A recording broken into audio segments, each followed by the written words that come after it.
I didn't know what terrified me more, the sound of the door unlocking on its own, or the glowing silhouette that stepped between me and the darkness, as if she already knew what was coming. The lights flickered once, twice. Then the entire station seemed to shudder, like something huge had just exhaled behind the walls. I felt her hand clamp around mine, burning hot, trembling, and the moment she whispered, "Stay behind me, Jonah. Whatever reaches this door isn't human," I realized two things. I wasn't supposed to hear that, and we were no longer alone on this deck. I had learned, over the course of 9 months of living with an interstellar bodyguard, that privacy was negotiable, and psychological resilience was an acquired taste. What I hadn't learned, what no amount of bedside briefings, awkward breakfasts, or late-night maintenance of the apartment's gravity field had prepared me for, was how my heart could feel like an emergency beacon when an alien with luminescent markings watched me change. My name is Jonah Hale. By day, I design microclimates for orbital farms.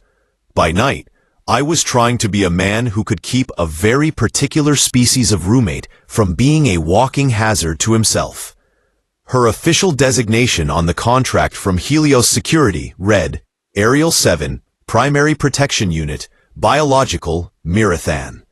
I shortened it to Ariel, because any more syllables sent her expression into what I decided later was her confoundedly literal mode. Ariel had the sort of presence that made a room aware of itself. If a scent could have an accent, hers would be velvet. Her skin carried an undernote like ozone after rain, overlaid with something green and warm and strangely intoxicating. She was 7 feet tall when she uncoiled from a crouch, scaled in pearlescent plates and soft, bioluminescent membranes that traced delicate patterns across her shoulders and along the crook of her neck. At night, those markings glowed like constellations under her skin, ebbing and pulsing in time with her breath. Her eyes were a layered opal, the pupil a slow, machine-perfect slit that dilated when she laughed and contracted into an exacting line when she listened. Hair was the wrong word for the filaments that fell over one shoulder. They were filamentous, almost feather-like, and shimmered with an iridescent sheen. And she smelled faintly of the planet she'd been born on, riverbeds and fruit and something electric. She'd been assigned to protect me after the incident at the farm. A cargo drone misrouted a crate of experimental pollen towards the residential block, and I'd been foolish enough to climb up a scaffolding to secure it. Ariel had appeared in my doorway an hour later, looking like a statue that could speak, and handed me a contract the size of a solar panel. "You are under my protection whenever within this domicile," she'd said, and she'd meant it with the same kind of calm precision with which she checked the torque on the apartment's door hinges. We established routines. She ate with an elegant, efficient silence that made me feel like a sloppy comet in comparison. She answered threats with the same utilitarian tone she used to remind me which stove knob controlled the induction field. But where she was undeniably alien, she also had an odd, dry sense of humor. Once, after I tried explaining a human idiom, "Don't count your chickens," she carefully queried me in the morning, "Why distrust numerical poultry?"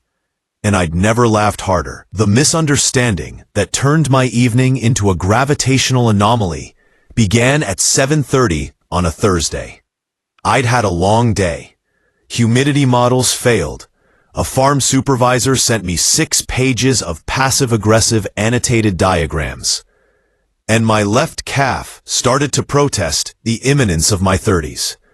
I came home wanting nothing more than a shower and a mediocre rom-com downloaded from the local stream. Ariel met me at the door, as she always did, but with a small, uncharacteristic tilt to her head, Her markings glowed soft and blue, like a calm sea. "Jonah," she said, "you are perspiring at 6% over acceptable ambient. There is an Oli." She sniffed, a quick inhalation, and her nostrils flared. "And a protein residue on your sleeve. Did you encounter a pollen incident?" I shrugged off the bag and dropped my keys into the bowl. "No pollen this time. Just a day from corporate hell." "I need to. Shower protocol initiated?" she asked. The words were precise, like a safety checklist item. Behind her, the airlock to the bathroom sighed open. Her hand, the one with the slightly webbed fingers and the heat-holding pads, gestured. I went to change. Habit, ritual, security. I had the shower curtain drawn, the steam just starting to fog the mirror, when a glint of movement in the bathroom doorway caught my attention. Ariel had entered, which I didn't mind. Not, usually. She was my roommate and bodyguard. She was allowed a modicum of proximity because, in a contractually convenient way, visibility was part of her protective protocols. Besides, I'd always thought of her as a professional blade, not a voyeur.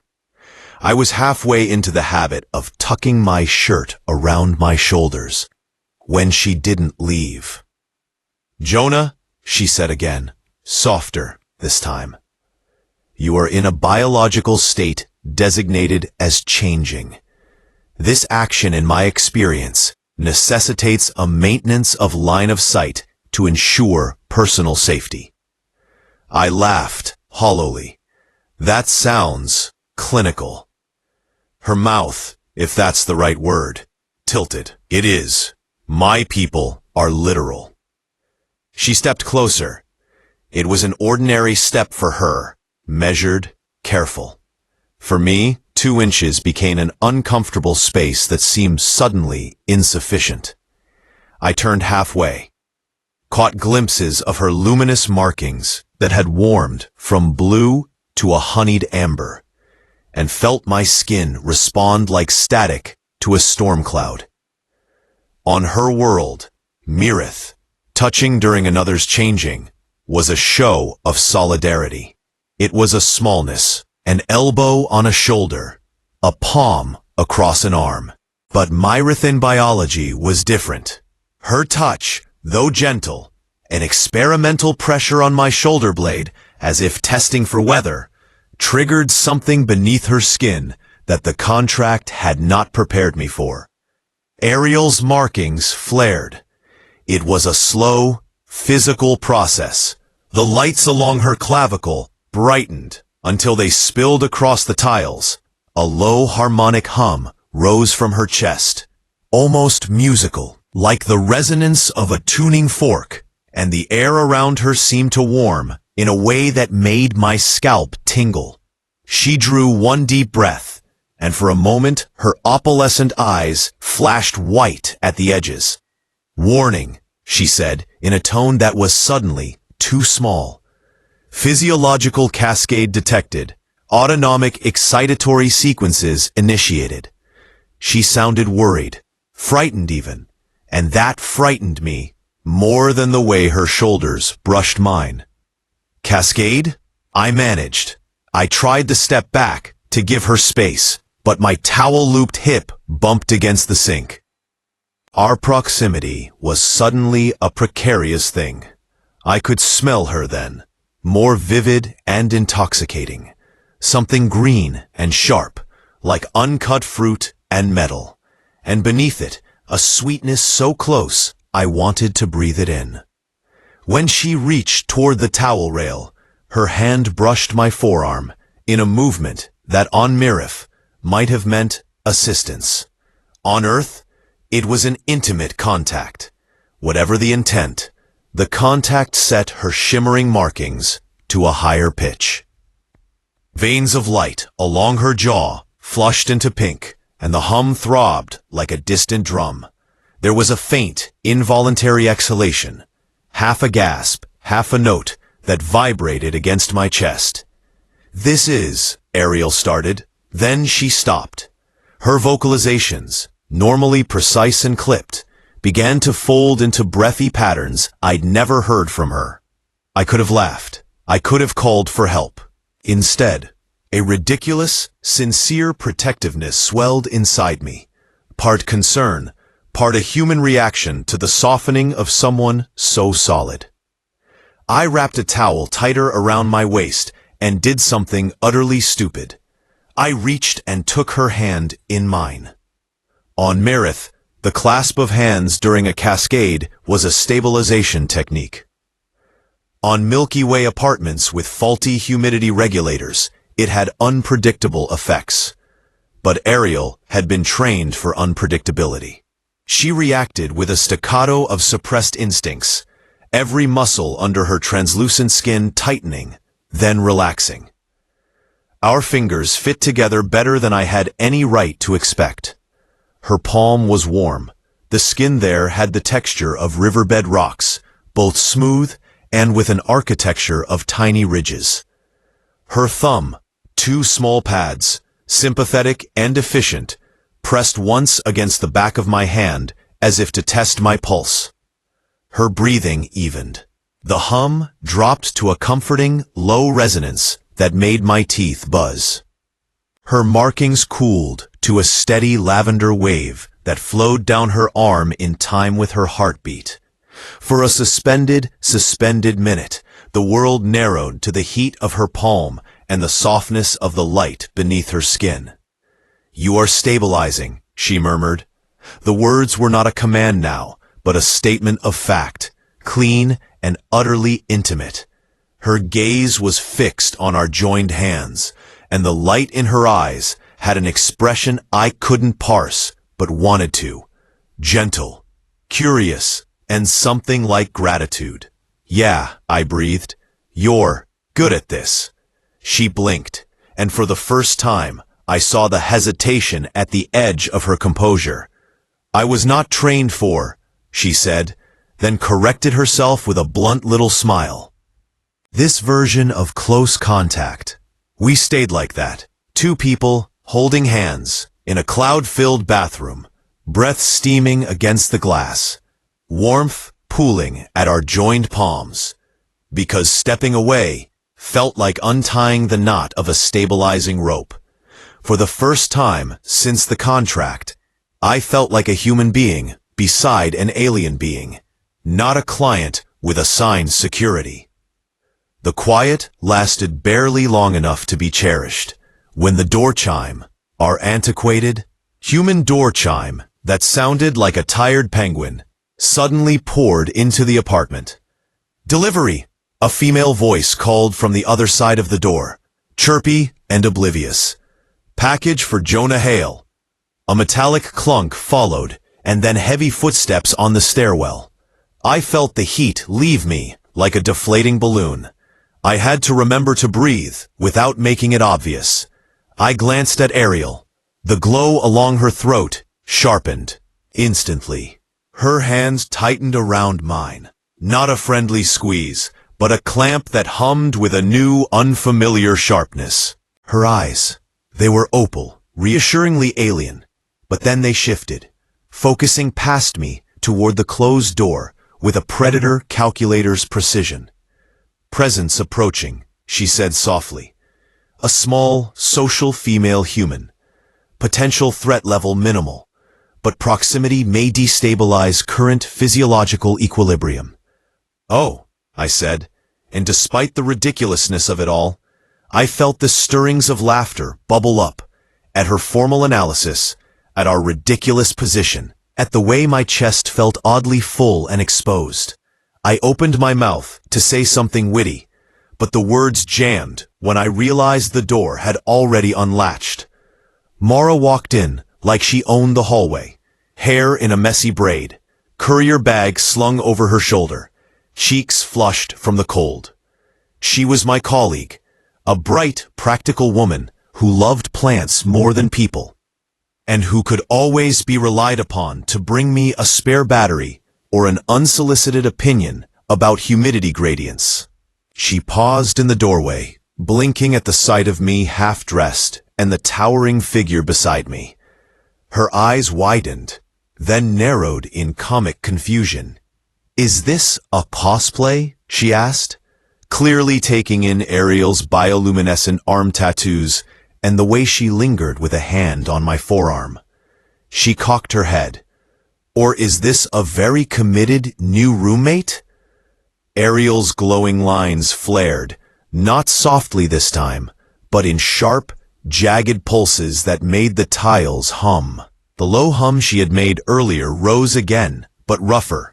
The warmth in the air thickened, and I felt as though someone had turned the thermostat up 2 degrees and installed a living candle between us. "Friends, this is," I began, but my voice cracked somewhere near the syllable. Mara took a step forward, oblivious and wrapped in her practical human self. The alien possessiveness in Ariel.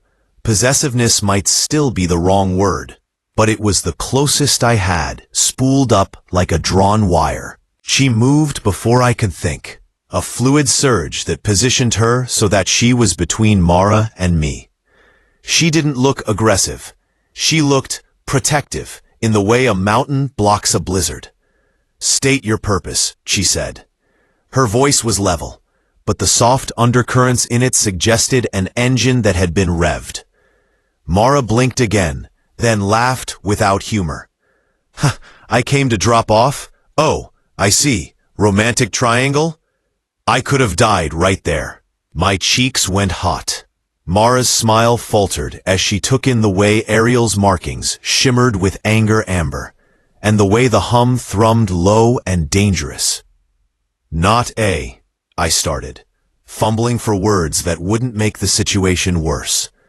But before I could rescue my dignity with a joke, Ariel's hand, my hand, still warm and safe, tightened, and her grip transferred something between us. A surge of attention. A small, insistent demand. It felt like a tether. Mara frowned, indecipherably human and fiercely practical. She stepped back, bag half raised. "I'll, leave the package on the table," she said, choosing anything but understanding. As the door shut behind her, thankfully, gloriously, mercifully, the hum in the apartment subsided, replaced by a small, shaky laugh from me. I released Ariel's hand slowly, as if removing a bandage. She didn't flinch. Her shoulders were squared. Markings dimmed to a mollified blue, but the set of her jaw was tight. "Apology," she said finally. My reaction was disproportionate. I shrugged, feeling both ridiculous and strangely elated. "You were protecting me. That's..." I stumbled, then grinned because it felt the only honest reaction. Very on brand for a bodyguard. She turned her face toward me, an expression that in another context I would have called shy.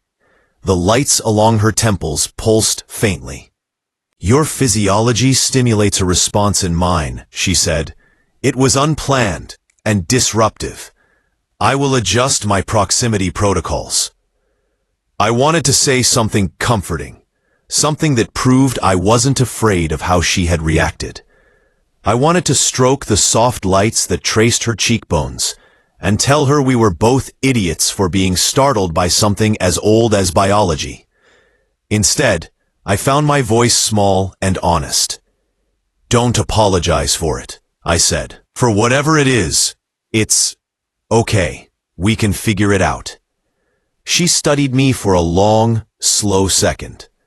The markings on her neck rippled like a heartbeat. Then, in an action completely uncalculated and utterly human, she reached out and brushed a faint trail of light along my jaw with 2 pads of her fingers, a gesture that looked remarkably like a caress. Her fingertips were warm and humming, and the contact sent a little electric laugh up my spine. She looked suddenly very, very close, and somewhere between the aftermath of panic and the calm of stabilization, her breathing hitched. "Completion requirement may be present," Ariel said, quieter than before. "There is a cultural protocol on Myrith for finishing an initiated cascade. It involves. I felt the apartment tilt, the gravity of normal life shifting into a new, dangerous orbit. Involves what? I asked, because I couldn't not ask. Because my towel felt suddenly inadequate, and my heart had its own agenda. She smiled, small, wry, unguarded, and the light along her throat warmed into a pleased amber. It involves a kiss. A cliffhanger? Of course.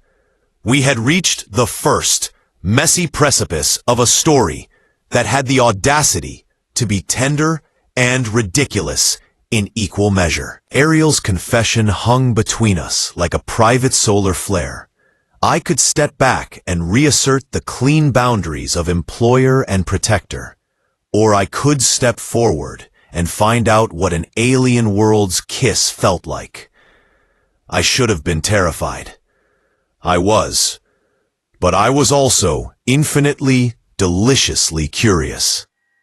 And when she leaned in, the apartment seemed to hold its breath. She said the thing. It involves a kiss, with that flat, matter-of-fact cadence that always made me want to laugh and also follow orders like a small, confused animal. I'd pictured a kiss for 100 reasons: romantic comedies, drunken college mistakes, late-night philosophy debates gone wrong. But not like this. Not loaded with the low, vibrating hum that threaded through the air and made my molars feel like tuning forks. Ariel closed the distance with careful deliberation, like an engineer aligning satellite dishes. Her eyes, those opal, patient eyes, searched my face for consent in the way a botanist checks a sapling's tilt. I nodded, because what else do you do when an alien bodyguard announces a universal completion ritual and offers you the only key? When her lips met mine, it was nothing like the cliché I'd feared, and everything like the physics professor had promised in a metaphor I'd once not understood. Resonance. Her mouth was cool at first, not cold, but cool in the way an early morning river is cool before the sun takes it. Then warmth unfurled, slow, bright, patient, as if her bioluminescence bled into the space between us. Her markings flamed along her cheekbones, painting tiny galaxies that crawled against the skin of my face. The hum that had been a low background note swelled into something like a chord, and my chest answered with its own very human drum. I felt her breath on my lips, something scented like rain on metal, and a hint of the citrusy oddness that was intrinsically Marathon. And for a suspended moment, the apartment dissolved into light and sound, and the ridiculous intimacy of two species learning how to sync. She tasted faintly of iron and honey, and I, absurdly, selfishly, thought of the farm soil on my hands, of the small, stubborn life I coaxed out of impossible places. Maybe that was the human in me, making pastoral metaphors when the universe offered neon. Maybe it was the heat, or the newness. Ariel's hands framed my face with the intentness of someone who appreciated structural integrity. Her thumbs, two soft pads, stroked the line of my jaw with exquisite, precise pressure, and her palm settled at the base of my skull in a way that made me unlearn how to breathe badly. The world contracted to the curl of her fingers, and the glow that sketched across her collarbone. Completion. She murmured against my mouth, her voice muffled, intimate. The hum dropped into a pleasant, steady purr that seemed to dissolve the tension that had made my shoulders brittle all week. My towel slipped from its precarious knot and fell to the floor with a small, comic flop. And for an instant, I imagined an orbital farm humor column somewhere describing the foolish human who managed to be naked at exactly the wrong time. Something shifted inside me too. Not just physical arousal, but the kind of emotional softening you get when someone unexpectedly names your scar and smiles. Ariel's lips moved with careful curiosity. She was tasting a human kiss, like one might sample a foreign fruit. Her fingers flexed, and the light along her arm spread through the apartment like spilled sugar. I could have stayed suspended forever, clasped in an alien's embrace, every synapse proclaiming that this was both wondrous and wildly inappropriate. If not for the fact that the apartment's comm buzzed like a startled insect. The display above the door flashed red. Secure farm alert. Pollen cascade. My thumb hovered over the panel as if it might be a button that could click us back into civility. My brain, annoyingly competent in crisis, popped the alert full screen. The feed showed a drone on the southern arc, its cargo canister pitching. The farm sector I managed blinked urgent cyan. A human voice, Marta from Control, came through tinny and breathless. Jonah, we've got a mislink on Corridor 7. If you don't override, the containment will... Ariel snapped her head up mid-kiss, her eyes sharpening in an instant into something I recognized from drill simulations and bad sci-fi. Focused predator. The light along her throat flared into an alarmed crimson, and the hum deepened into a low, mechanical growl. Her grip tightened at my temples with a dismissive tenderness that bordered on proprietary. Threat identified, she said, the words efficient and cold. External incident requires security intervention. I will leave to mitigate.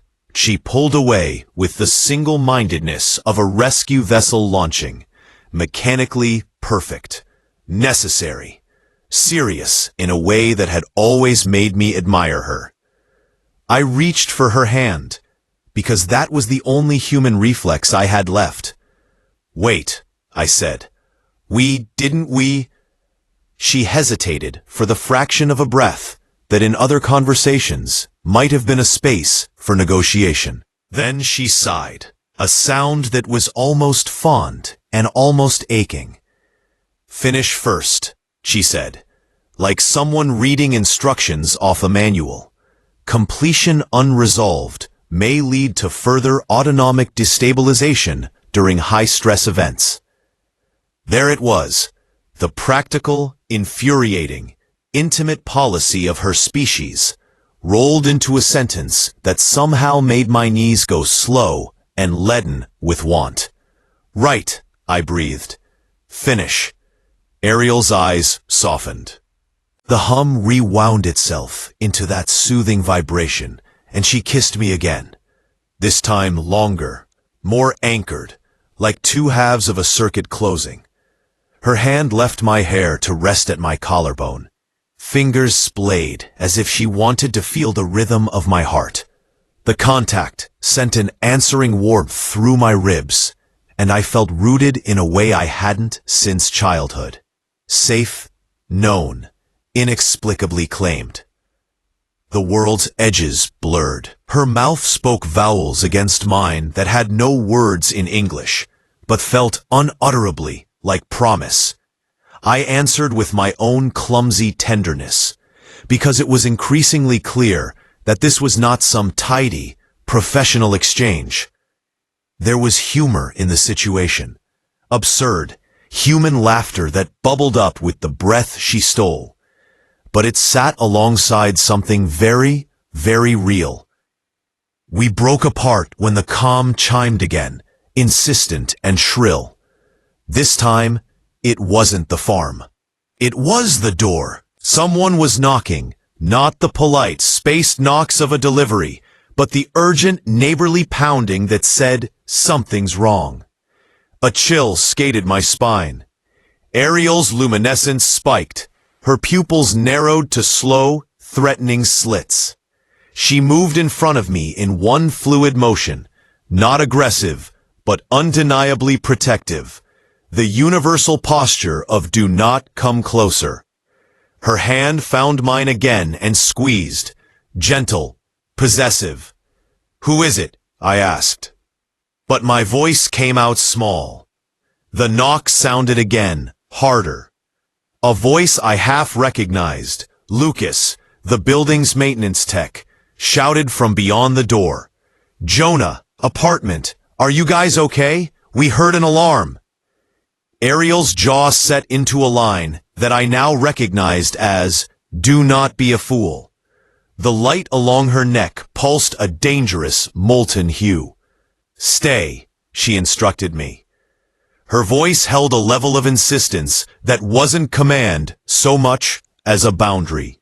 "I will address the external approach." I started, but when did I ever get to be the one to leave her side? The thought felt traitorous. Mara's package sat forgotten on the kitchen table. The towel lay in a comic heap. The apartment's air felt thick with the gravity of everything we'd just done, and the idea of Ariel moving beyond it, into the hallway where other humans might interpret her protective posture as violent, made my heart swallow hard. She reached up and planted a light kiss at the corner of my mouth, a small, deliberate seal. "I return quickly," she said, voice threaded with something softer. "You remain within sightline." "Okay," I muttered, because it was the only accurate thing. She gave my hand one last, lingering squeeze, and slipped past me to the door, every inch of her designed to be both warning and comfort.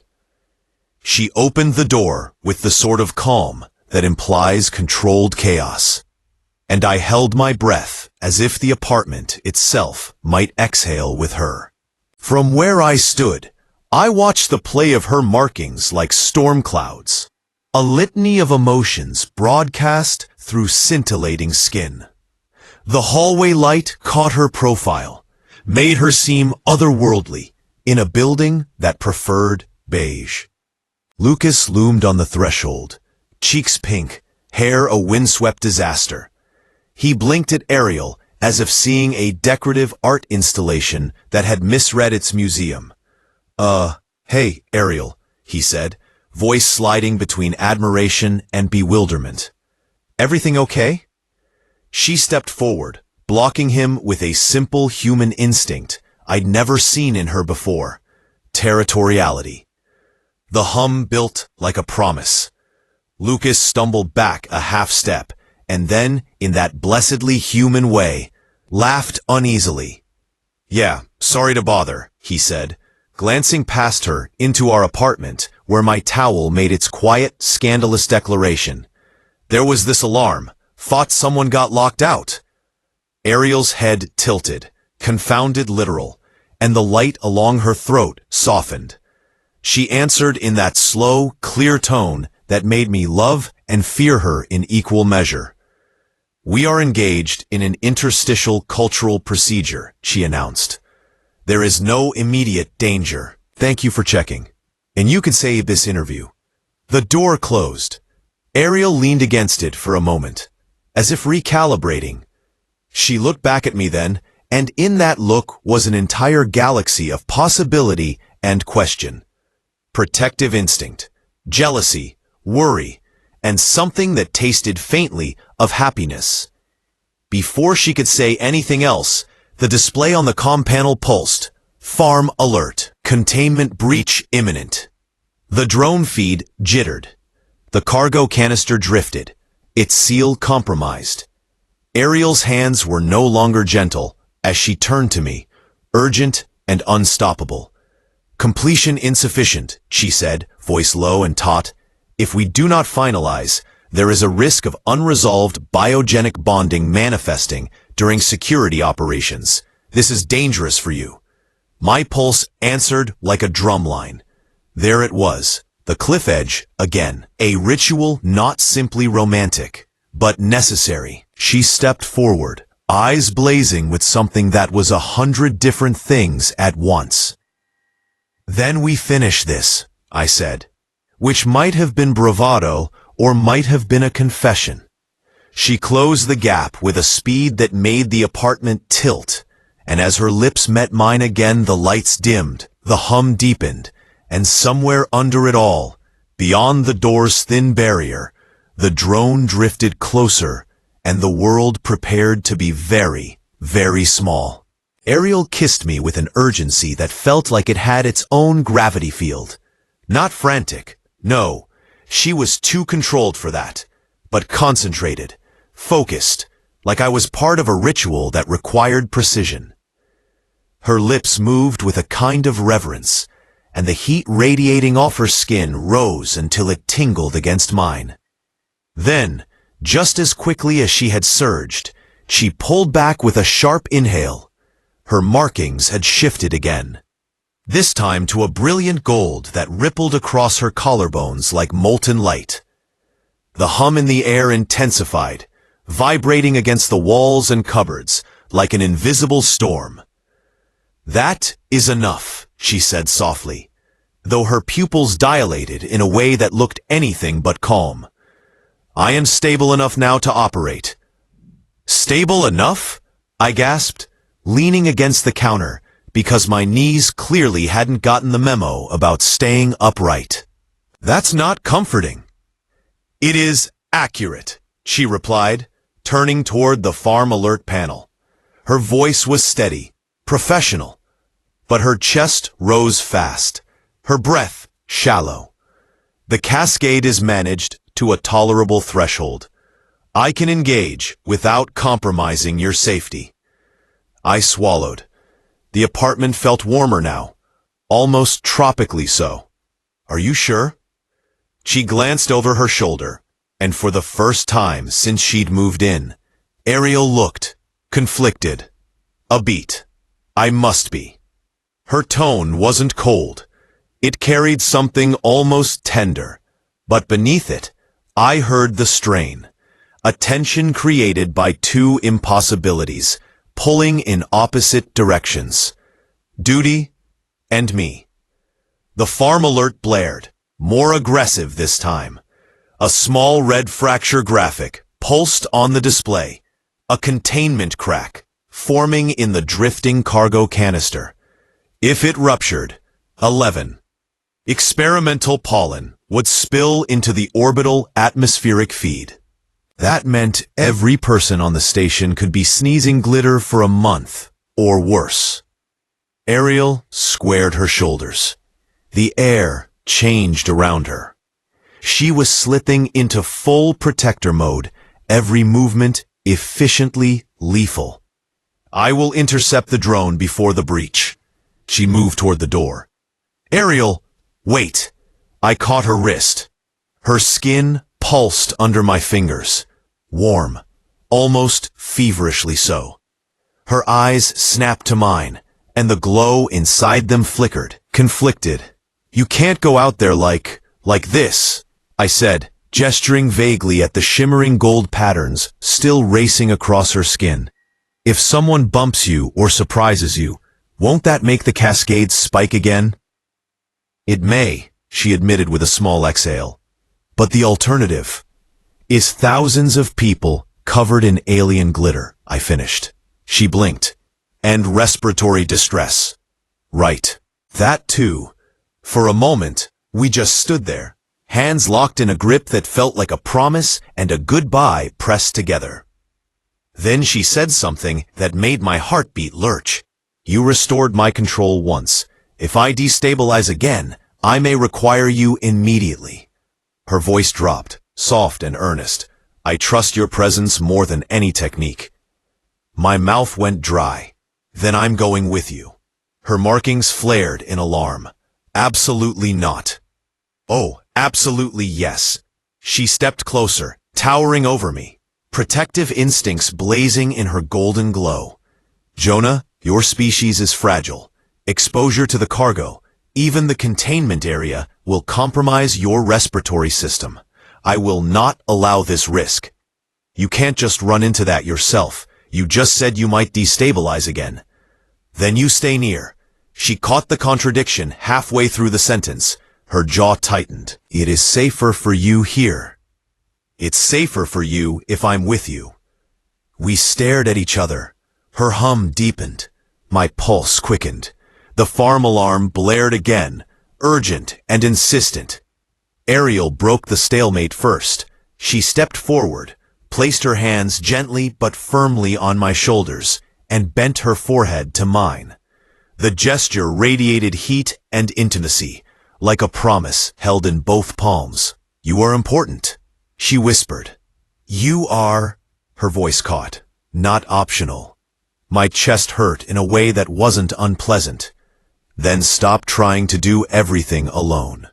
Her breath brushed my cheek, warm, uneven.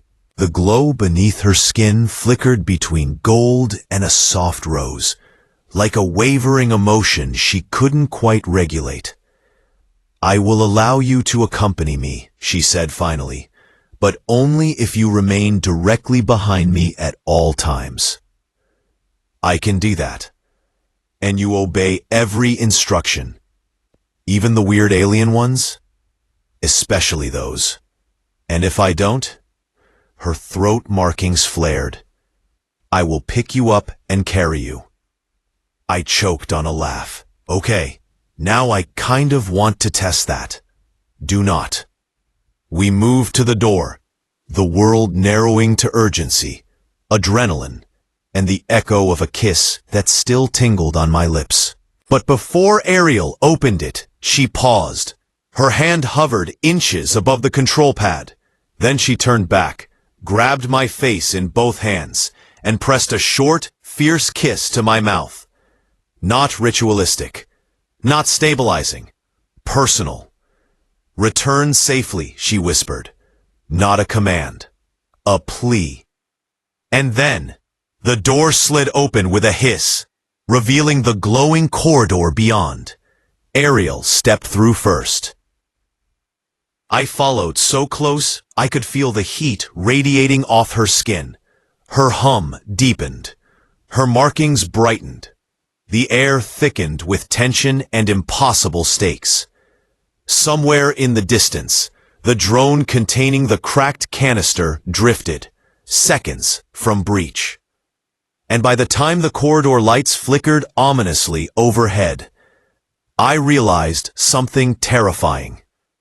Ariel wasn't the only one destabilizing. The corridor was colder than the apartment, but Ariel's heat radiated like a portable sun.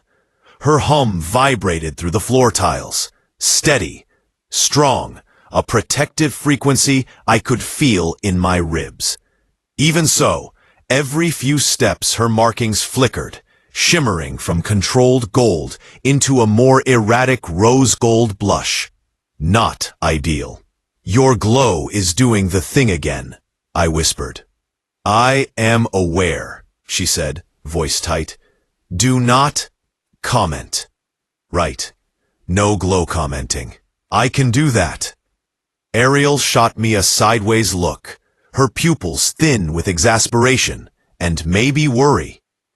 "Jonah, if you distract me during a high-risk operation, you'll pick me up and carry me." "Yeah, I remember." She let out a small, tightly controlled breath. "Yes, I will." We reached the lift. Ariel scanned the emergency override panel, and the doors hissed open. As we stepped inside, the entire station trembled, just a tiny shudder, like a giant creature shifting in its sleep. Ariel froze mid-movement. "That was not structural," she murmured. "Then what was?" "The containment crack is widening." "Great." We took the lift up 3 levels to the maintenance catwalks. When the doors slid open, the world was suddenly wide. An open industrial deck with a huge viewing window that looked out over the orbital farm's arc. Perfect timing. The drone drifted into view just then, rotating lazily like it had all the time in the world. A thin silver crack snaked across the containment cylinder. "Oh no," I breathed. "Oh yes," Ariel corrected grimly. She started forward at a quick, predatory pace, and I followed so close I could practically count the glowing flecks moving under her skin. The catwalk rattled faintly under her steps. But halfway across, she stumbled. Just once. Barely noticeable, but enough that I reached out instinctively. My hand slid against her forearm, warm and humming. Her markings flared instantly in a bright, blinding pulse. "Ariel, hey, look at me." I circled around, careful not to break her forward momentum, but forcing her to meet my gaze. "What's happening?" Her jaw clenched. "You touched me. You were about to fall." "Yes," she admitted, breath trembling. "And you touching me again, during destabilization, intensifies it." Her pupils dilated, turning her eyes into blooming galaxies. The hum deepened around us, vibrating the handrail. "Jonah," she whispered, "do not touch me again, unless I request it." "Oh, wow, that's, new." "It is biology," she said, with forced calm, "not desire." I blinked. "Wow, thanks, that didn't hurt at all." She paused. Then, softly, too softly, "It is also desire." "Oh." Her glow brightened, flushing through shades of gold and rose, until she looked like sunrise in motion. But then, she sharply inhaled, snapping herself back to focus. We must reach the drone. The drone beeped in the distance, one warning chirp away from catastrophic pollen confetti. Ariel moved again, this time faster, and with a renewed, precise purpose. I stayed close, fighting the urge to grab her elbow again, despite her warning. The catwalk lights flickered overhead, and the drone's cracked casing glinted ominously from outside the viewport. We reached the emergency field generator, a compact console that could stabilize airborne cargo if activated manually. Ariel touched the controls, but her hand shook. Just slightly, just enough to terrify me. "Ariel, you're destabilizing again." She didn't look at me. "I know. The cascade is building. I am resisting." I stepped closer, close enough that my body heat mixed with hers in the cold air. Close enough that I could feel the faint tremor under her usually steady breath. "If you lose control out there," I said quietly, "we both get hurt." Her eyes slid to mine, pupils dilated to full dark. "Then stay where I can see you. I'm not going anywhere." Her markings softened, just briefly, into a warm, molten gold. Then the drone outside emitted a sharp, piercing alarm. Ariel snapped her focus forward. "Breach in 60 seconds." She grasped the stabilizer lever. Her hand trembled harder. She whispered, barely audible, "Jonah, I may require another grounding contact, but only if necessary." I stepped closer. "How will I know it's necessary?" She looked at me with raw, vulnerable intensity. "You will know. Because I will call your name." And then, a thin hiss echoed through the catwalk. Another crack split across the canister. 45 seconds. Ariel gripped the console with both hands, breath uneven. And behind her, I felt the hum rise, the glow flare, her control waver. Any second, she was going to call my name.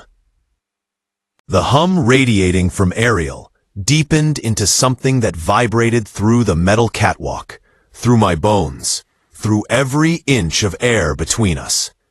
Her markings rippled in brilliant waves, gold, rose, then a dangerous flare of white. Her fingers tightened on the stabilizer lever, knuckles pale beneath translucent skin. Outside the viewport, the drone spun slowly, the crack expanding like a spreading wound. 30 seconds. Ariel's breath shuddered. Her shoulders tensed. The hum fluctuated violently. She was losing it. "Jonah," she managed barely. I froze. That was not her normal voice. It wasn't calm, or literal, or professional. It was raw, as if she were fighting her own biology with every syllable. I took a single step toward her. "Ariel?" "Jonah," she repeated, louder this time. Inhaling sharply as her knees buckled for half a heartbeat. Grounding contact. Now, I didn't hesitate.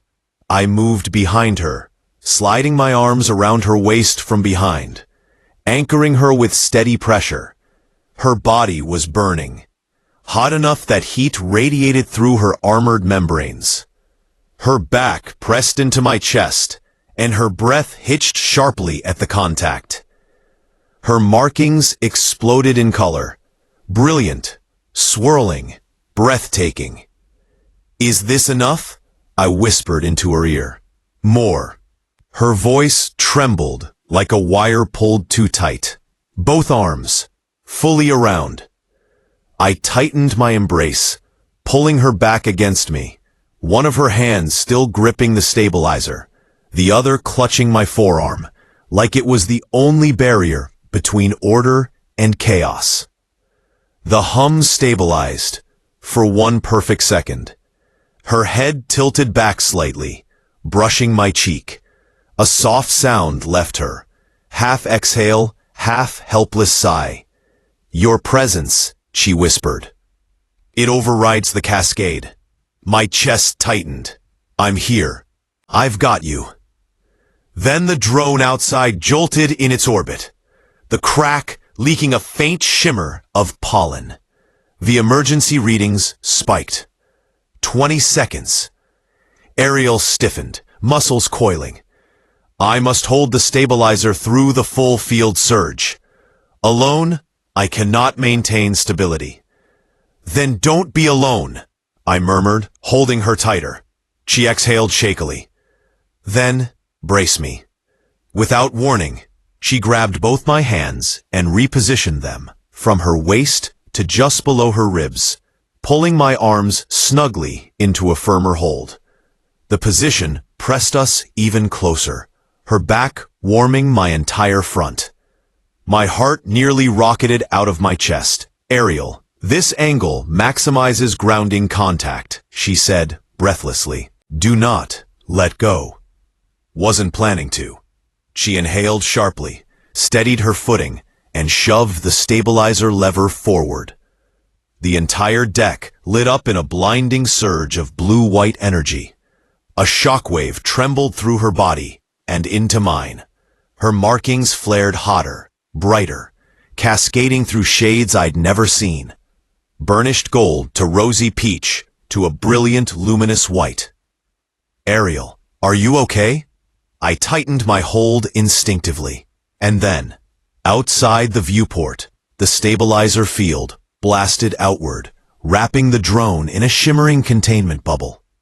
The crack sealed over in seconds, metal knitting itself back together under the nanofield's influence. The drone steadied. The alarms stopped. The shimmering pollen threat dissolved into nothing. Ariel sagged forward, breath coming in sharp, quick bursts. I held her upright, arms still tightly around her. Slowly, very slowly, her markings dimmed back into warm, steady gold. The hum softened. Her breathing steadied. She leaned against me, exhausted and radiant, her voice low and hushed. "You prevented a catastrophic breach." A pause. "And you prevented me from losing control." I swallowed, hard. "You called my name." Her head dropped slightly, embarrassed. "I did." "You said it like..." I stopped, because the lump in my throat felt stupid. Like I mattered. Ariel turned in my arms, still close, still warm, and looked up at me with eyes soft and glowing. "You do," she said simply. More than I anticipated. And then the catwalk lights flickered. Footsteps echoed down the corridor toward us. A familiar human voice called out, "Jonah, Ariel, are you two up here?" Oh no, Mara, again. Ariel tensed in my arms, markings shifting in a sharp, protective flare. And just like that, we were back on the cliff edge. Ariel went rigid in my arms. The second Mara's voice echoed through the catwalk. Her markings snapped from warm gold into a sharp, territorial crimson. Like a neon warning sign broadcasting, "This one is mine," in about 17 alien dialects. "Ariel," I whispered, tightening my hold slightly. "Remember, Mara is a friend. A very bad reminder." "I am aware she is female," Ariel replied flatly. Oh boy. Mara rounded the corner, winded from running, ponytail askew. "There you two are." I saw the breach alert, and she froze. Her gaze dropped to Ariel, glowing, heaving, pressed flush against me. Then to my arms still around her waist. Then back to our very, very close faces. "Okay," she breathed. "Wow, that's new." Ariel lifted her chin like a goddess preparing to smite a rival. "Your presence is unnecessary. The breach has been contained." "Uh-huh," Mara said, eyes narrowing playfully. "So, is that what's going on? Containment?" She gestured vaguely at our bodies, which were still embarrassingly attached. Heat shot up my neck. "No, I mean, yes. Well, not that kind of containment. Okay, technically yes, but not—" Ariel stepped slightly in front of me, a subtle, possessive shielding motion that made Mara blink. Her voice dropped into a calm, lethal register. "Jonah is recovering from physiological strain. I am providing stabilizing contact." I coughed. "Reverse that." "What?" "I was stabilizing you." Ariel shot me a glare so sharp it could carve steel. "We will not debate this in front of the outsider." "Oof," Mara muttered. "Am I the outsider now?" Ariel's markings pulsed in a very clear yes. Mara raised her hands. Okay, territorial much?" Ariel's pupils narrowed. "Yes." "Mara," I said quickly, stepping between them, before Ariel deployed her version of an emotionally charged plasma blast. "We're fine. Crisis handled. Thank you for checking."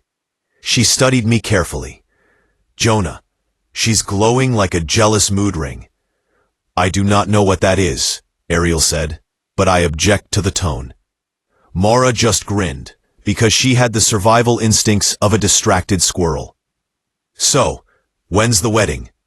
Ariel's markings exploded in bright gold. "Mara," I yelped. "I'm kidding. Mostly." She winked. "Hey, if corporate ever asks, I'll say I saw nothing, except maybe the two of you making googly eyes in a safety hazard zone." Ariel's hum spiked, a low possessive vibration.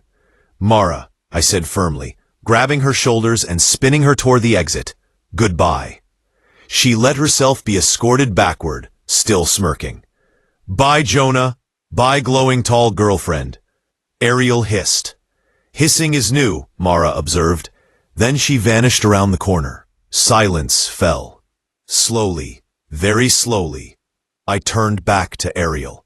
She was still glowing gold and rose, her breathing uneven, her eyes fixed on me with a look that was equal parts embarrassment, instinct, and something so tender it made my chest ache. "I did not mean to react that way," she said quietly. "It's okay," I whispered. "I kind of liked it." Her markings fluttered in a soft, stunned shimmer. "You liked it?" I stepped closer, brushing my fingers against her heated arm. "Ariel," I murmured, "I liked all of it." Her breath hitched, and the glow beneath her skin softened into the warmest light I'd ever seen. But before she could respond, a new alert chimed behind us. This time, not from the farm, not from the door, from the security network. Ariel stiffened. And softly, she said, "Jonah, we may have a bigger problem." Ariel's glow dimmed sharply toward a deep, alert amber as the security alarm chimed again. This one harsher, more mechanical. The station's unmistakable, something is wrong and someone is about to yell tone. She took one step toward the nearest wall panel, but I caught her wrist. "Ariel, talk to me. What's happening?" Her chest rose with one steady, controlled inhale. "The station network detected an unauthorized access attempt to your personnel file." I blinked. "My what? Why would anyone care about my file? I'm a humidity guy." She turned toward me, markings brightening. "You are a protected engineer critical to orbital agriculture, and you have recently been the subject of 2 safety incidents within 72 hours. A pause. "And you are bonded to me." That last part slipped out before she could cage it. I felt heat flood my ears. Bonded? As in, emotionally, spiritually, accidentally, romantically? All of those? Her glow flickered chaotically. That was a lot. Before I could unpack whether I was thrilled, terrified, or deeply into the idea, she pulled her wrist free, crossing to the panel. The markings across her back glowed like starlight as she worked, tapping through layers of encrypted data faster than any human could. Her voice dropped into professional mode. This type of access attempt usually indicates surveillance. Someone is searching for a vulnerability associated with you. I stepped up beside her. "So, someone is trying to hack me?" "Yes." "Well, joke's on them. My passwords are all mistakes I never fixed." Her eyes flicked toward me. "This is not humorous. I'm just trying to keep the panic levels at a respectful simmer." The security screen flickered, showing a list of pinged nodes. Ariel's posture stiffened. "Jonah, the access breach originated from level 7, cargo receivers." My stomach dropped. "That's the level where the pollen shipment came from." "Yes," she said grimly. "This is no coincidence." The hum in her chest intensified, vibrating the metal grating under our feet. "Ariel, you're glowing again," I murmured gently. "I am aware." But her voice was softer now. "It is a combination of protective instinct and residual cascade flux." Her glow pulsed when she said protective. My heart reacted with embarrassing gratitude. I stepped closer, brushing her shoulder lightly with mine.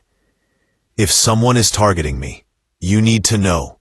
I'm scared, but I'm also not going anywhere." Her markings softened at the edges, shifting from amber toward warm gold. "Your bravery is statistically unwise, but does it make you glow pleasantly?" "Yes." We stood like that for a moment, close, warm, connected, until the panel beeped again. Ariel's expression sharpened instantly. "There, the access signature is repeating. Whoever it is, they are persistent and close." I swallowed. "How close?" She pointed to a red indicator on the screen. "Approximately 49 meters, she whispered. My pulse spiked. 40! Ariel, that's practically next door." "Yes," she said, stepping between me and the corridor instinctively, her glow brightening. "And they are moving toward this section of the deck." Not good. Not good at all. I reached instinctively for her hand, and she let me take it, her fingers tightening around mine, warm and trembling slightly with adrenaline or proximity or both. "Jonah," she said, voice so steady it almost soothed me. "We must return to the apartment and initiate containment protocol." "Containment?" I asked, trying not to imagine handcuffs or oxygen masks or being wrapped in a giant alien blanket. She turned toward me fully. Her eyes glowed with fierce, protective brilliance. The hum softened into something lower, almost intimate. "It is a marathon protocol," she said quietly. "When a bonded pair is threatened, they must remain in a secured space, together, maintaining physical proximity so that our instincts remain aligned.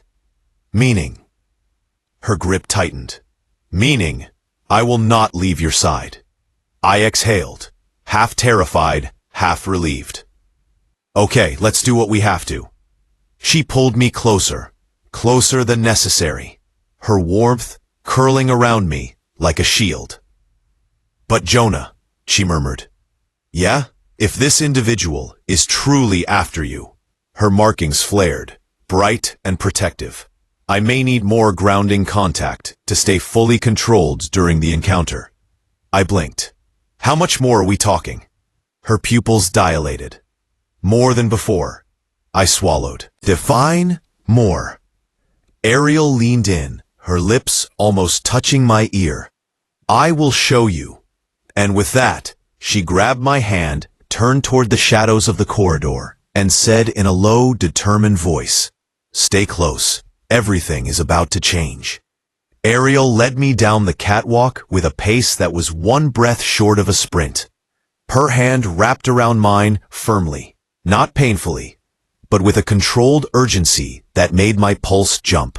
Every few steps, her markings rippled in sharp bands of gold, broadcasting protective instinct like flares. "Someone is following us," she murmured, glancing over her shoulder. "Their movement signature matches that of someone tracking a target." I swallowed. "So, I'm the target?" "You are my target," she corrected. Then after a beat, "For protection. Primarily." "Primarily?" I echoed, but she didn't answer. Her hum rose subtly, vibrating through my palm where she held me. We reached the lift platform. Ariel slacked the override. The doors slid shut behind us with a hiss, and she immediately pressed me back against the side rail. Not violently, not roughly, but firmly, deliberately. Ariel?" I croaked. She braced one arm beside my head, her breath brushing my cheek. "Containment protocol begins the moment we enter an enclosed space. The lift qualifies. This is very enclosed." "Yes," she agreed softly. "Remain still." Her glow flared, bright, shimmering gold with nervous edges of rose. She leaned in even closer, forehead nearly touching mine. My heart nearly broke the sound barrier. The lift began descending. Her chest rose and fell slowly, far slower than earlier, as if she was regulating each inhale with mechanical precision. "Your nearness decreases the likelihood of an instinctive surge," she murmured. "Proximity stabilizes the bond." I blinked. "Ariel, you're still glowing pretty hard." "That is due to emotional acceleration."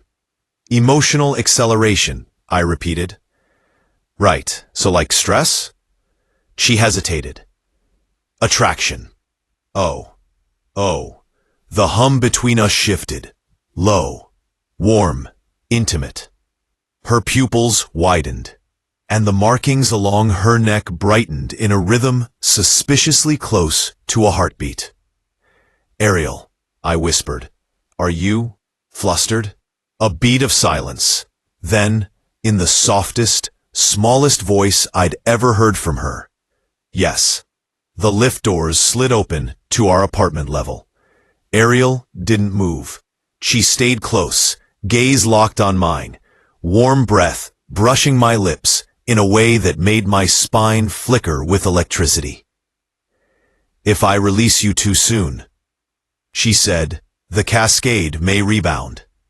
We must remain connected." I nodded quickly, maybe too quickly. "Yup, sure, connected, got it." She finally stepped back, but only enough to let us exit the lift while still holding my hand. The corridor lights flickered again. Someone else was definitely out there. I caught a fleeting shadow at the far corner before it vanished around the bend. Ariel saw it too, her entire posture sharpened like a drawn blade. "Inside," she said, tugging me toward the apartment. "Now." We slipped inside. The door sealed with a swift hydraulic gasp. Then, Ariel turned to me, markings blazing bright gold and rose, jaw tight with urgency. "Jonah," she said, stepping so close our chests brushed. "The containment protocol requires sustained contact until the threat is neutralized." "Okay," I said, voice too high-pitched to sound cool. "How sustained are we talking?" Her hands came up, cupping my face gently, tenderly, while her glow softened into something warm, almost trembling. "Both arms," she whispered. "Around me, now." My stomach did a backflip. Oh, not optional. I wrapped my arms around her. Instantly, her hum steadied, her breathing calmed, her markings flared with a soft, radiant glow that pulsed in sync with her heartbeat. A low sound escaped her, half relief, half something deeper. She pressed her forehead gently against mine. "This," she murmured, "keeps us aligned, keeps me in control, keeps you safe." My hands tightened instinctively at her waist. "I've got you." "And I have you," she whispered, closing her eyes for a moment. But then, the apartment lights flickered violently. A loud metallic clang echoed from the hallway. Someone or something had collided with our door. Ariel's eyes snapped open. Her glow surged in a brilliant protective flare. "Jonah," she breathed, holding me tighter. "They found us." The knock, or rather, metallic body slam that hit our door rattled the entire frame. The apartment reverberated like someone had tried to punch through a security panel with the subtlety of a sledgehammer. Ariel reacted instantly. Her markings surged into a fierce, blazing spectrum of gold and crimson. She shifted, pivoting so fast it felt like the air bent around her. One arm wrapped around my waist, pulling me securely behind her, as if I weighed nothing. "Ariel." "Silence," she murmured, voice low and sharp. "I must assess." Her body angled protectively, shielding me with a precision that spoke of training and instinct. The humming beneath her skin intensified, vibrating against my chest from where she kept me pinned. Another bang hit the door, followed by the unmistakable scrape of metal tools. Someone was trying to force it open. My heart felt like it was trying to exit through my throat. "That's not a delivery, right?" Ariel didn't answer. Her pupils narrowed into razor-thin lines. She inhaled once, a deep, slow breath that made the glow under her skin bloom hot. Then she spoke softly, dangerously, in a tone I had only heard once, when she confronted a malfunctioning drone that tried to hit me. "Step away from the door." A muffled voice answered. "Open up, Jonah Hale, you're required for questioning." Ariel's hum sharpened. "That is not a station authority cadence," she whispered. "They are lying." Another metallic clank. Sparks flickered at the bottom of the door. Someone was trying to cut through the lock. My blood ran cold. "Ariel, what do we do?" She tightened her arm around me. "Containment protocol escalates." "How much escalation?" She turned her head just enough for her glowing cheek to brush mine. The warmth nearly melted my knees. "Hold on to me," she said. "Now." I obeyed, arms folding around her from behind this time as she pushed us back toward the interior of the apartment. Her hum shifted, harmonizing with my pulse in a way that made the air buzz. Her voice dropped, soft and intimate. When I am fully grounded, my instincts will not override civilian safety. That sounds good. Let's do that. She exhaled, leaning subtly into my touch. Increase arm pressure. Gently. I squeezed a little tighter.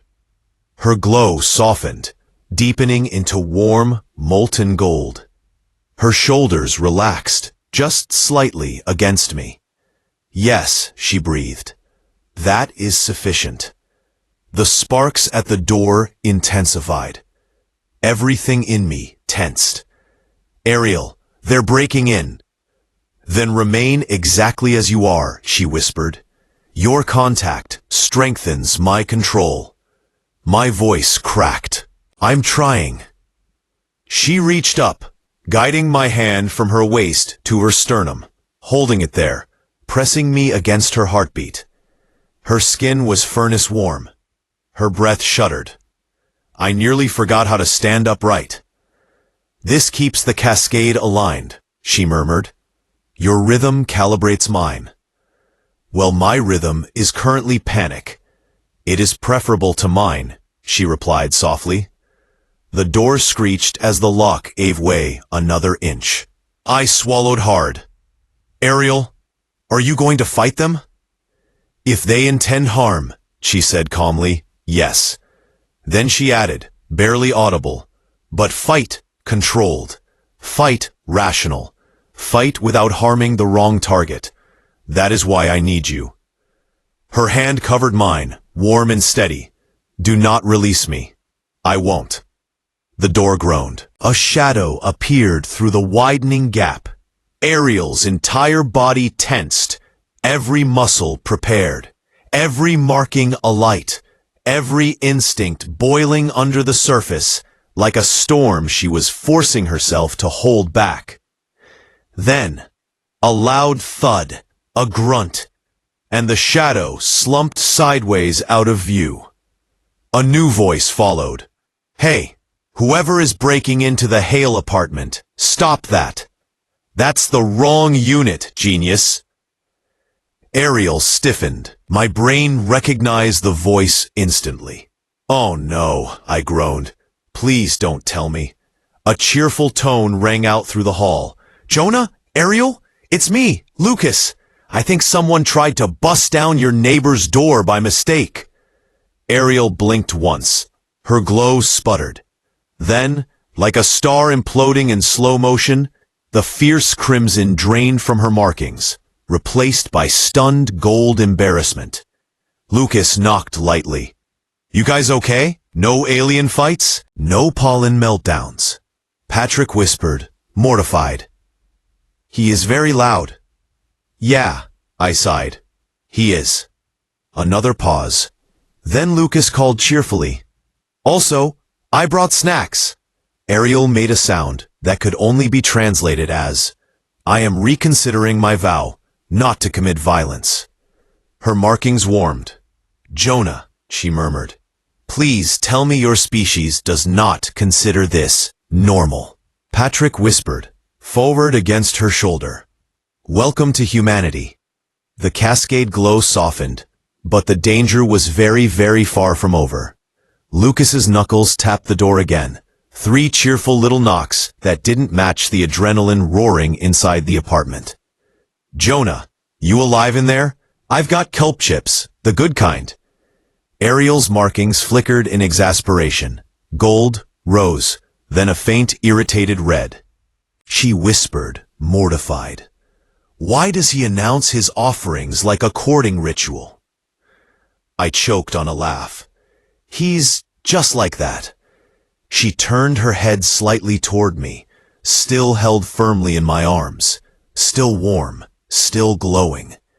Does he always bring food to your door? It's sort of his love language. Her markings flared crimson for a half-second. Ariel, I whispered, tightening my arms around her to ground her. He's not courting me. Her glow softened marginally. Good. She straightened, regaining a sliver of her professional posture. I will inform the loud one that we require solitude. Please don't say it like that. Ariel moved toward the door, but she didn't release my hand. Not even to take one step. She simply towed me with her, calm, deliberate, protective, as if letting go was no longer in her vocabulary. She slid the door open 10 centimeters, just enough to reveal a sliver of her face, one glowing golden eye, and the unmistakable hum of an alien trying not to look murderous. Lucas jumped back, nearly dropping his bag of chips. "Whoa, Ariel, you're extra sparkly today." Her markings pulsed once. "We're engaged in a critical containment procedure. You must remove yourself from the vicinity." Lucas blinked. "Containment? Like the pollen thing?" Ariel considered this. "Similar, but more personal." Lucas blinked again.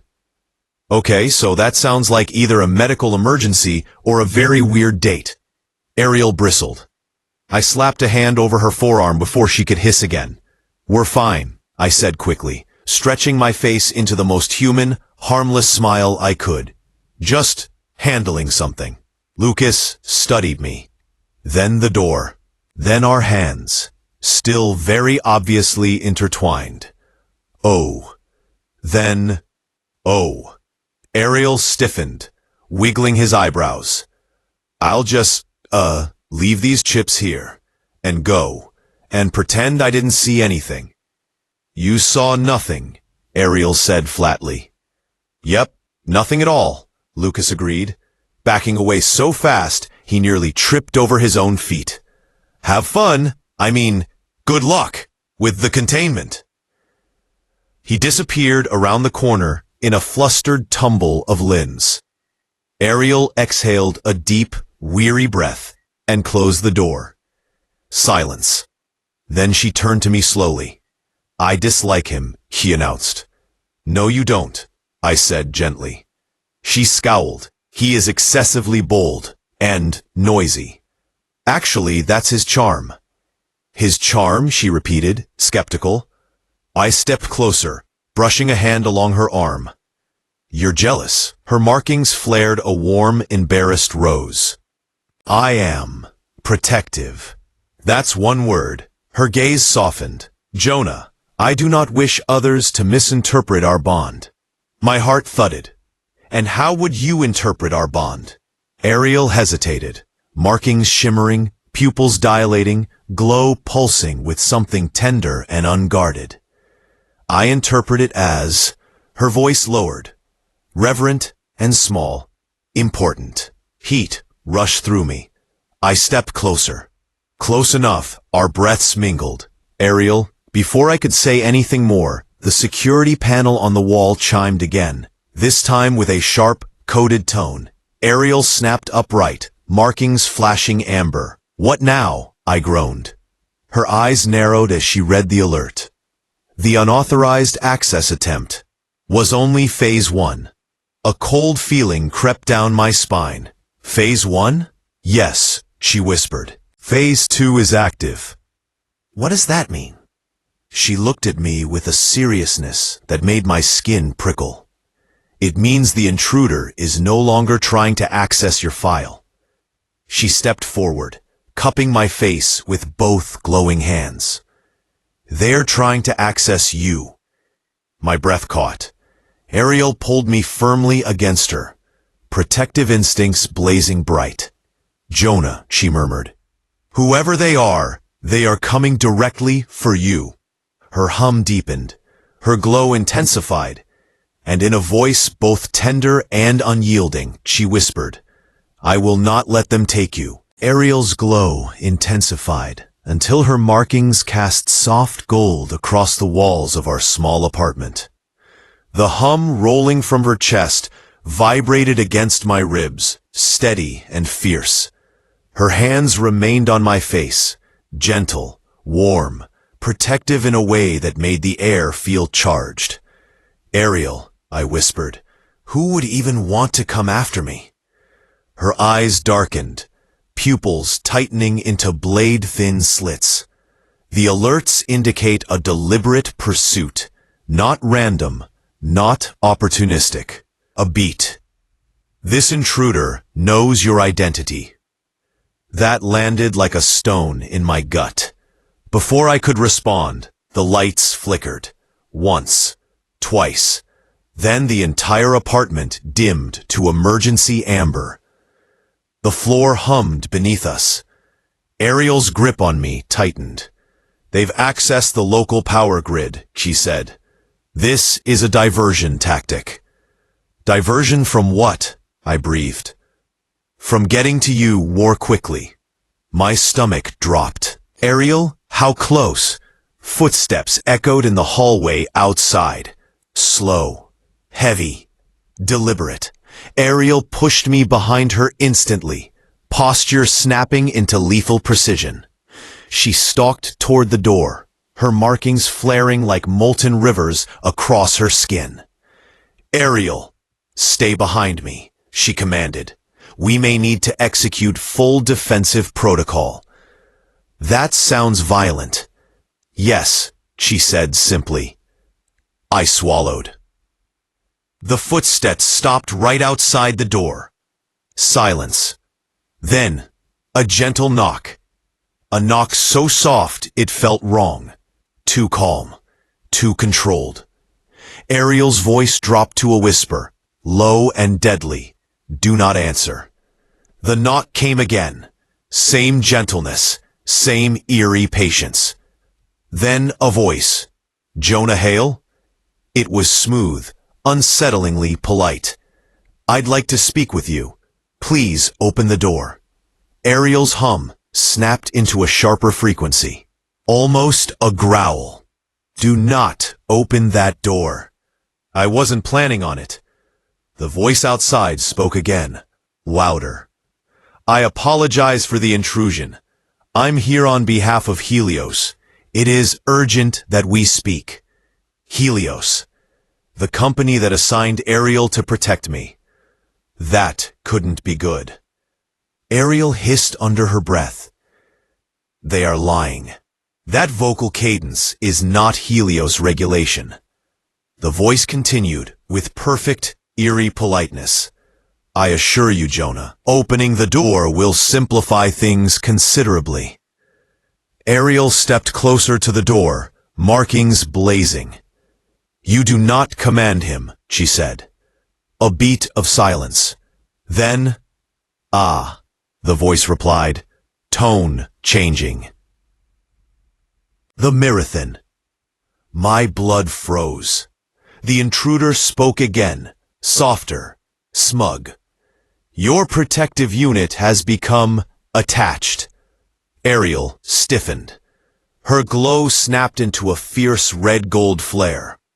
Jonah, she murmured, do not listen to anything this individual says. Why? I whispered. Because they are trying to provoke the cascade. My pulse spiked. Why would they want that? To destabilize me, she said. To separate us. The person outside tapped lightly on the door. Your bodyguard is compromised, Jonah. Emotionally compromised. You deserve to know the truth. Ariel's hum deepened, vibrating through the floor. Jonah, step away from the door. But I couldn't. I was frozen between fear, curiosity, and the gravitational pull of Ariel's protective stance. The intruder spoke again. Calm, calculated, precise. Jonah Hale, you were not assigned a bodyguard. Ariel inhaled sharply. That alone terrified me. You were assigned a mate. My breath caught. Ariel went completely still. Her markings froze mid-glow. What? I whispered. The voice continued. Your compatibility profile flagged you as a prime candidate for marathon bonding trials. Ariel 7 was never here to protect you. She was here to imprint on you. The room spun. Ariel, I breathed. Is that true? Her silence was explosive. The intruder chuckled softly. Perhaps she didn't tell you. Marathons tend to hide things that might frighten their chosen partners. Ariel finally spoke, voice shaking with emotion. Anger and fear tangled together. "Jonah," she whispered, "this is not." The power grid surged. The lights died completely. Darkness swallowed the room. The intruder's voice slid through the darkness like a blade. "Jonah, may I come in now?" I felt Ariel grab me, arms wrapping tight around my torso, pulling me flush against her warmth, her glow blooming fiercely in the pitch-black space. Her voice trembled with something I had never heard from her before. "Jonah, do not let go of me." Her markings erupted in brilliant light, and the door lock clicked open. The hiss of the auto-lock disengaging cut through the pitch darkness like a blade tearing fabric. Ariel's arms clamped around me with sudden, desperate force. Not violent, not panicked, but instinctive, the way someone protects the most precious thing they know how to hold. Her body heat surged against me. Her markings ignited like a living constellation. "Ariel," I whispered, barely able to breathe. "How did they override the lock?" "That override was internal," she whispered back, voice trembling with controlled fury. "Someone authorized it. Someone with high-level access." "The intruder?" "Yes." The door slid open with a metallic groan. A tall silhouette stood in the frame, unmoving, confident. Backlit by the emergency hall lights, they looked almost featureless, except for the faint glint of a visor. Ariel pushed me backward slowly, step by step, shielding me entirely with her body. Her markings pulsed in bright waves across her back, gold, crimson, rose, colors that mixed danger with something else, something fiercely protective. Her hum deepened, a low, warning resonance. Not aggression, promise. The intruder stepped inside. "Jonah Hale," the voice drawled, casual and too calm. "You really should hear the full story." Ariel snapped. "Not one step closer." "I'm not here to hurt him," the intruder replied, hands raised in mock surrender. "Quite the opposite. I'm here to help him understand." "Lies," Ariel hissed. The figure tilted their head. "You haven't told him, have you?" Ariel tensed so hard I felt the shudder run through her whole frame. "Stop," her voice cracked. "Do not say another word." The intruder ignored her entirely and addressed me directly. "She hasn't told you the truth about the Marathon Bodyguard assignment program." "Ariel," I whispered, "please tell me they're lying." Her silence again, too long, too heavy, made my stomach twist. The intruder took another step. Ariel moved faster, placing her entire body between us, one arm curling protectively behind her to keep me close, her glow bursting into a bright, molten flare. "Final warning," she growled, voice vibrating the walls.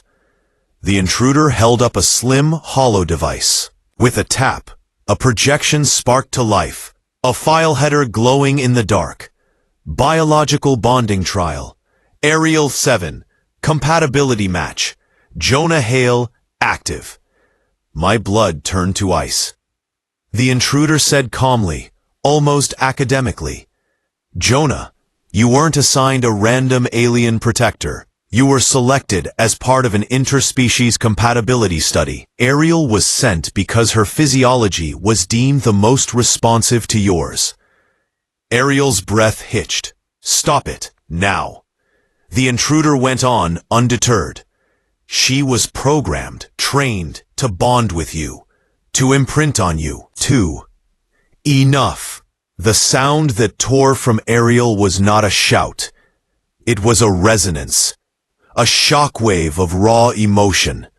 Her glow exploded outward, bright as a flare, and the intruder stumbled back, shield arms snapping up instinctively. I clung tighter to her, heart racing. "Ariel," I whispered into her shoulder. "Talk to me, please."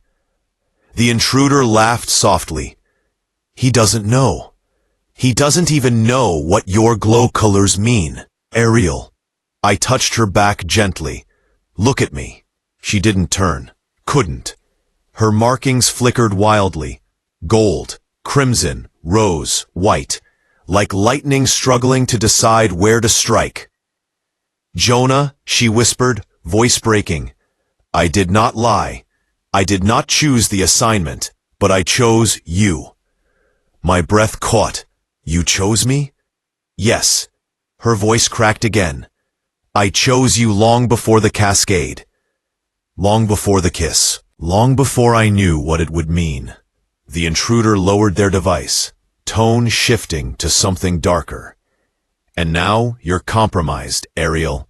Your bond with him has progressed too far. You can't hide it anymore."